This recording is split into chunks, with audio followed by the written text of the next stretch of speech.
Ito? Ano ba? Kape?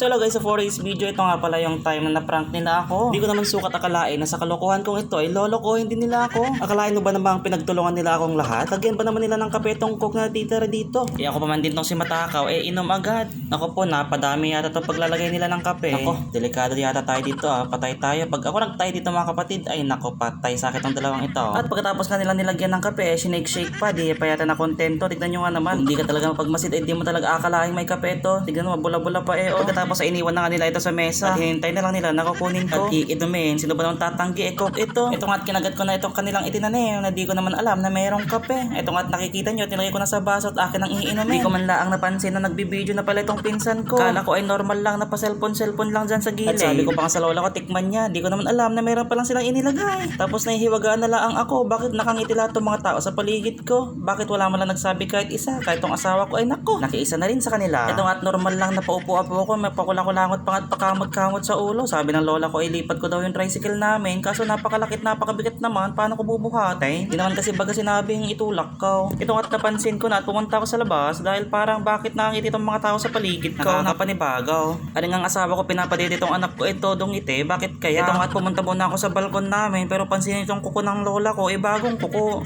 Bagong nail polish. Basta yun, nagpapintura ng kuko. Tapos aring pinsan kong itong nasa gilid ay tingin ng tingin sa akin at nakangiti. Tapos bigla tinignan tong papa niya. Bakit kaya? Tapos bigla silang magingiti ang mag-ama tapos titingin sa akin. Kaya dito na ako nagtaka at nagulat. Biglang pumasok tong pinsan kong ngingiti-ngiti. Lumingan ako dito sa asawa ko. Baka sabihin kung anong nangyayari. Kaso wala pinagtutulungan yata talaga ako. Tapos ari naman tong tito kong pumasok na tungiti. Akala ko ano kaya ang mangyayari. Kaya tinignan ko na at pinagmasdan ko tong iniinom ko. Baka mayroon aring nilagay ka ako. Mayroon nga pala talaga. Kape?